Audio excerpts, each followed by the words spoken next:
Tout le plaisir est pour moi de vous présenter cette émission. Ladies and gentlemen, mesdames, demoiselles et messieurs, salutations déjà à vous. Merci et bienvenue dans ces nouveaux numéros de cette émission. Merci déjà à l'ingénieur Dave Mouba, ma salutation à vous. Je pense aussi à la joie Amadou Pichou Nadim National, mon témoin à papa aimé depuis Paris. Salutations aussi à ma maman chérie, maman Kati Baki, sa champion Kayembe Machenda depuis Nairobi, depuis Kenya. Salutations à vous. Washington, Star, Balubi Mbonda, toujours. Salutations à vous. Et bisous à ma fille chérie Joyce Daveline. Voilà. Chers amis de l'émission, avec moi Betty Massengou, je suis là pour vous servir, pour vous faire un bon travail comme d'habitude. Voilà. Aujourd'hui, je reçois le docteur Ahmed, bien que ça fait un bail. Voilà, nous sommes avec lui. Nous allons parler d'un nouveau sujet sur l'insuffisance rénale. Donc, surtout, papa belé, toujours retrouvé bon la maladie on a, il y a barin. Alors, nini o ekoza ka barin, cause nini, conséquences nini, et surtout moi ça m'étonne. Et j'avais un témoignage d'une fille de 3 ans dans notre église au Abela qui maladie à barin. Donc Isaac vraiment et le komoko autobara chose étonnante pour Nabiso, mais non mais quand tout non les docteurs parce que lui il est mieux placé à me un peu expliquer biso est-ce que exalaka existe ka maladie on a pena basi pour to bien on mingi na mibali. Voilà, et surtout pour na papa maladie ozoko tungi sabande ko papa ebele na poto en Europe, en Amérique, en Asie et puis en Afrique. Tout le monde a mingi les Cambotali. Les Cambotali, comment dire, faiblesse sexuelle. Voilà, faiblesse sexuelle, c'est ça. Donc, les autres tungi sabatu. Ils ont nini. Anabana 14 ans, 15 ans. 20 ans même, azobe la faiblesse sexuelle. Moi, nazo koka ko sepelisa moi cité. 30 ans, azo koka te to yebi que ils ont un âge moko 50 ans, 80, 70, 60 peut-être homme sous ça qui vit moi trop comme na âge wana au koko lemba c'est normal. Mais na âge loko 50 ans, 40 ans, 30 ans, 20 ans, na évité docteur me ko expliquer est-ce que c'est normal ou ils ont biloko ou ils ont causé maladie wana pas bande ko mibali. Voilà, docteur Ahmed, bonjour. Oui, bonjour maman Betty. Bonne santé. Nangolo Nzambe. Félicitations, docteur. Merci beaucoup. Voilà, félicitations pour le mariage, docteur Outuko Bala. Donc voilà, et bisous na maman, bisika zali madame ya docteur Ahmed Nabana. Voilà, docteur le tozolo bela sur l'insuffisance rénale, mais tout quand on a question na tuni na banda koloba na sujet, question ngeza que est-ce possible on a moins de 20 ans, 25 ans azobe la faiblesse sexuelle. Ni nous ont causé, ni nous avons vraiment la base de maladie wana na bande kolabiswa mibali.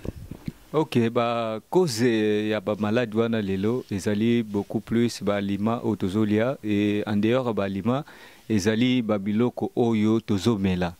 Lelo ndeko mibali beaucoup plus bakomi komela biloko moko o ezana dose moko ya makasi lokola masanga moko ya makasi lokola stimulant o eza makasi ozo luka ko bebisa bango avant parce que ndengo uti koloba faiblesse sexuelle ezali batu o bako kobela go ezali batu o baza déjà na 50 mata. Pourquoi?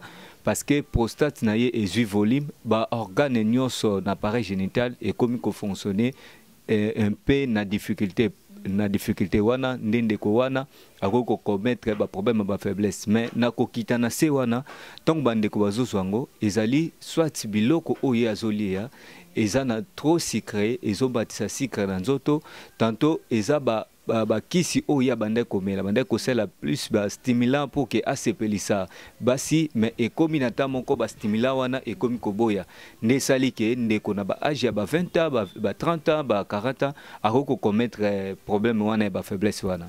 Voilà.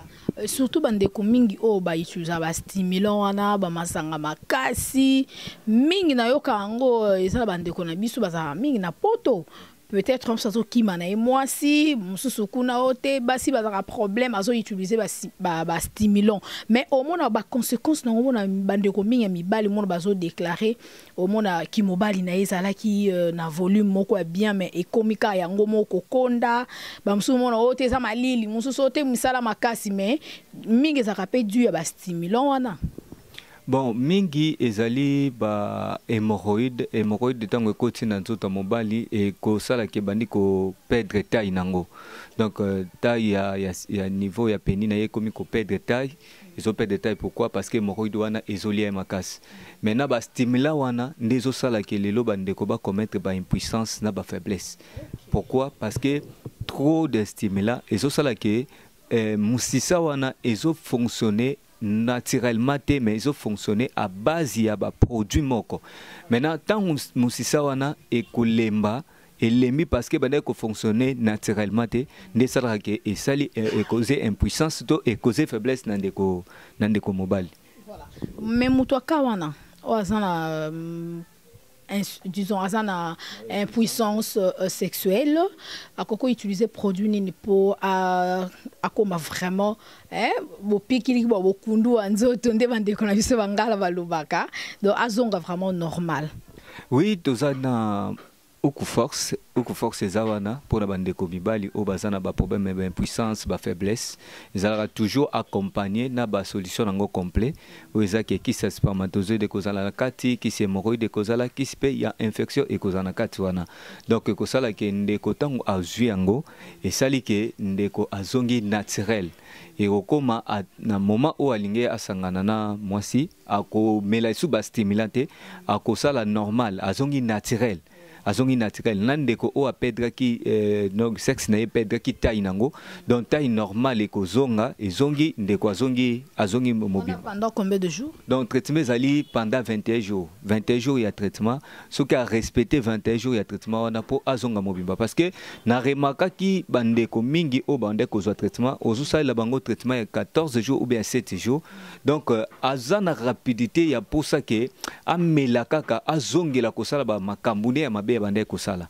Or yango wana siko na changer stratégie na komi ko pesa traitement et 21 jours parce que tango oyo azo ezalba kisi msusu tango ekoti na nzoto e bandi ko travailler et bandi ko travailler disons des tia spermatozoïde tango ekoti il faut ezwa temps pour que esa la reproduction et tondi sa spermatozoïde comme sango na qualité malam. Maintenant de ko so pesa traitement 7 jours ameli yango rapide pour ak banda ko sa bandi ko sa be exercice maintenant no fonctionnement wana donc spermatozoïde ezongi na quantité normale te akomi déjà ko bimisango avant yango na koma ko pesa traitement ya 21 jours dans 21 jours de kotonga zui traitement na ye aromona ke ba problème nyonso wana et s'il est azongi naturel. Voilà, c'est bien traitement et pas docteur Ahmed et commis pendant 21 jours. Donc yo zolanda biso nandaku pendant 21 jours au land de la traitement na yo comme il se doit et puis au moment que beaucoup nos en angona orzuelango vraiment guérison. Je vous assure hein, parce que on a mon témoin oculaire on a ebi nazo mona ndenge batu bazo ya bazo tinda bambongo bazo bakisi bazo témoigner ndenge nini bakisi ya docteur Ahmed des a retraité bango ils ont traité infection éjaculation précoce faiblesse sexuelle et ça même yo ça na maladie soki yo hémorroïde lia onzoto ko ka susu ko se pesa maman te hein donc komi tungisa mate t'inquiète hein ndetolbara don't worry donc ne t'inquiète pas. Docteur Ahmed Azana, le numéro qui est affiché, c'est son numéro privé personnel. Okoko komele même na WhatsApp, toko benga un appel normal bo solo la. Ako biso ndenge ni okoko sala pour que Hollanda traitement na yo. Voilà, docteur Ahmed toko tano na makambo etali insuffisance rénale. Malade oyo ya ba rein na ebité. E bana na ndenge ni expliquer biso surtout bande ko Hollanda biso ba yeba. OK, maman, omoni ba maladie oyo ya ba rein ezo ya mingi à partir ya ba dosage ya ba produit ya ba kisi otoso mela ezana ba produit mususu oyo ezali contre barin donc aussi longtemps tozo melango ezo sala ke ezo kende ko bebisa barin ya mwasi to ya mobali ezo kende ko affaiblir yango ezo silisango makasi et tant oyo ba produit oyo e bebisi barin et ça li que ba rein est comme ko fonctionner sous normalité. Or to yebi rein rôle nango ezali ko soigner ba déchets ya ba makila wana. Ba déchets ya makila ko laver yango ko bongisa makila pour que et makila et koleka bien na nzoto. Maintenant tant rein est comme ko fonctionner mal et ça dit que ba déchets wana ezo ça mal bien ezo ni kamal soubienté et ça dit que ebandi koleka. Tant que bandi koleka ezo provoquer insuffisance rénale. Tant que insuffisance rénale ekoti ndeko akoma ko sentir ba nausée. Comme ko senti ba mukongo donc mukongo zo kata na ye mukongo pasi lelo mingi batu mingi babasaka toujours azoka mukongo pasi non nazobela hémorroïde nazobela boy et ko kozala insuffisance rénale ndezo provoquer douleur wana na mukongo ezo provoquer ba nausée comme ko ka nausée au lieu kaka mukio comme ko ba nausée tantôt pour vendre zo ka ba nausée et ko provoquer tension. Il y a donc hypertension et provoquer les mobiles moins hypertension. A comme un problème hypertension. Or tant on de quoi comme bongo côté ande ko mobali a kokoma directement pe na problème ya ba faiblesse et causer les pe ba problème ma faiblesse. Côté ande ko moi si a kokoma na ba difficulté ya ba sika na ye pourquoi parce que tant ou tension et ezo mataka tout le temps ezo sala ke nzoto na ye ezo fonctionner. Moi si pas bela barin. Oui. Barin ezali na moi na 3 ans abela qui a un problème il y a insuffisance rénale a un problème il y a d'affaire qui prostate hein voilà ils a prostate ah donc a un problème à prostate est-ce que moi c'est pas combien la prostate est un organe masculin eza organe o eza na nzoto ya mobali seulement mwana mwasi azana azaka prostate te mwana mwasi azana barin mobali pa azana barin parce que ezali organe moko eza très important na nzoto ya mutu lelo soki mutu akomi na problème à chaque mutu ezala mwasi to mobali azana 2 reins azana 2 reins rein moko ko beba atikali na rein moko à vivre on peut vivre mobimbati ya kokufa mais soki nyonso mibale et baby c'est que ndeko wana aza mutu ya ko vivre te soki bazana mbongo ebele ndenge lelo ekoma ba traitement na moderne ba koki ko zwa rein ba sombeli rein mutu mususu ba changer pour que ndeko wana aiba na kobika mais na cabinet ya docteur Ahmed soki to kuti on a problème rein ezobela soit ozana ba insuffisance rénale wana to ko pesa ba traitement oza approprié et soigner ba rein na yo et zongi ko fonctionner normal tant rein comme ko fonctionner normal ba douleur nyonso nozo ka parce que ndeko za ba problème rein au moins azo suba na ba vitamine nyonso mais ba vitamine ezobima na nzela masuba ndeko wana akokoma na difficulté ya ba vitamine na nzoto. Pourquoi? Parce que la vitamine ezobimanago pour rein na ye ezo fonctionner sous normalité. Voilà, on a un traitement nini pendant combien de jours? Bo batonso ba otu na bakisi surtout bande kwa poto bakisi na bino za bakisi nini? Est-ce que ça bakisi ya komela, eza bakisi ya nzete, ya kobaka, ya banzoloko, eza bakisi ya poussière? Bon, ndeti ba rein tozana kisi ya poussière. Bakisi ya poussière eza wana ezali po na ndeko amela kango soit na ti soit na mai moto toza pena na liquide nango tosalaka tosala yango à base ya ba fruits donc tant ndeko zo mela ezokende na barin ezokende ko soigner barin na ye ezosala ke ndeko rein na ye ezonga ko fonctionner normal pour wana ezo sa vitamine na nzoto ba ji ya fruit wana tosalaka pona ko zonga sa ba vitamine o ndeko apedra ki na nzela ya ba masuba bande ko suba na ba vitamine wana po to zonga sa ba vitamine et to soigner rein et zonga ko fonctionner normal lelo beaucoup plus na ebisaka bandeko il faut faire très attention parce que trop de médicaments traditionnels ou modernes ezali komema ba comme ezo bebisa ba organe mususu na nzoto ezo bebisa ba organe mususu na nzoto et ndeko zo landanga o batia na traitement moko ya vie mobimba trop de médicaments wana oro remarquer que non banda komela ba kisi wana mwana soki oza mwana mwasi oro remarquer que non ba sika na yo et comment ko perturber o comment na problème ya ko concevoir et même papa oro remarquer que non banda oyo banda komela ba produit wana ezala ya tension ezala ya diabète et ça là que soto no ki mobile et fonctionne sous bien et comment na problème ya faiblesse oro mona que le mama docteur wa pesa ki au traitement on a vu mobimba à autoriser yo au sein la stimulant or à chaque temps au sein la stimulant aux boma appareil génital mobimba tant aux obomango et kokozelo maladie mususu ko ça plus dangereux que oyo wana oyo zila kango traitement vie mobimba yango docteur Ahmed abenga kabino boya bozwa traitement oza approprié na bakana bino au kati traitement wana vie mobimba ozongi normal ozongi naturel parce que nzambe akela yo naturel akela yo malam et comment et comme il faut vivre il faut vivre akana ba comprimé donc ozo vivre ba comprimé o comme esclave ya bakisi moko boy. Voilà, surtout bande comme Balier, donc très important, docteur Ahmed Makambolobi, on a peine à soit témoignage à Moutoumoko lobi, donc hier comment on a écrit à Moutouka et Bakisi pour à ça la même netolobaka s'épelle sa maman pendant rapport sexuel, il faut mettre la kakisi.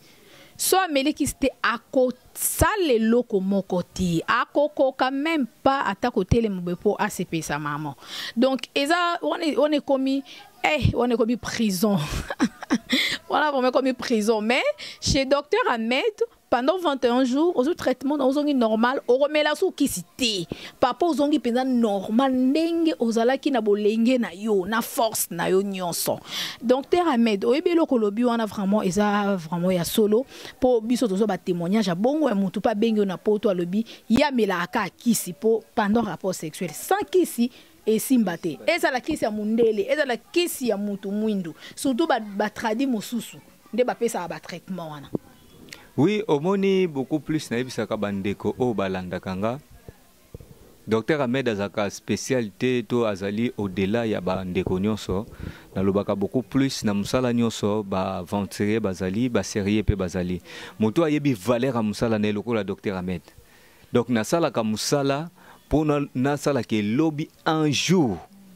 Na mboka na biso Congo avant que docteur Ahmed atika mokili oyo ezala na hôpital moko ekozala général ya ba tradi parce que lelo médecine traditionnelle les a négligé na lobaka les a négligé par rapport ya biso moko ba tradi pourquoi na bino ba kisi nous na bino ezala na dose T donc boye ba dosage na ngote omoni côté wana ezali ezalaka na lobaka beaucoup plus ezalaka en ya ba bandeko na biso ya moderne Ils ont la haine pourquoi parce que bayebi que médecine traditionnelle est la source ya médecine. Yango neza mama ou ya boti ou bango bazo sala wana. Et lelo zomona docteur Ahmed asali kiswa mkeboye eza pour na prostate ndeko aza na prostate eza bouché azo suba lisusude. Juste pour na ko fungola yenzela wana pour que masube bandoko bima après zo traitement. Wana au melango sikoyo ndenge eza boye ezali kisimoko ya komela. Donc, nako yebise omoni ndenge za omelaka 2 bouchons. On met 2 bouchons na tongo 2 bouchons na poko. Mais soit meli 3 bouchons 4 bouchons avec ces doses. Donc dose nange za ya 2 bouchons wana. Ozomona. Lelo soki na yo keloko wana na sekaka beaucoup plus parce que ba tu balobaka bloko wana bazalaka na connaissance ya makambo te. Parce que tant oyo partout ya tradition soko kende ezala o yebi musala eza o yebi musala te a couper sa yo dose na ye. Akoye biso ke non oyo salila kango boye salila ngo ndambo boye salila ngo ndambo eza dose yango wana eza dose yango eza lokola mundele ayebisio mela 2 comprimés le matin 2 comprimés le soir soko meli 3 comprimés le kisi dose c'est la même façon que biso siko lelo musala biso ezobeba pourquoi parce que ba aventurier ba bimitro ba aventurier baza ebele plus que ba sérieux au moment que aventurier soit lobby ba baza convaincu bato baza convaincu ya ko approcher pana na yambande ko moko ebisinga na dépasser $500 pour na ba problème ya ba faiblesse ya ba nini côté ya docteur moko mais yo kutani na ndeko lokola o yebisi epesa ngai $100 na traité yo kawana donc akomi ko mona ngo ebele plus que $500 ko dépenser qui pas aventurer wana or yo zo ngozong c'est naturel pour que azonga ko fonctionner normal. Osomona. Tant usiko aventurier wana akutani na 10-20 personnes oye askoka bango mbongo parce que tant opesi mutu traitement oyo eza malamu te eza oscroquer. Eza escroquer. Tant opesi traitement et sali que traitement wana a mutu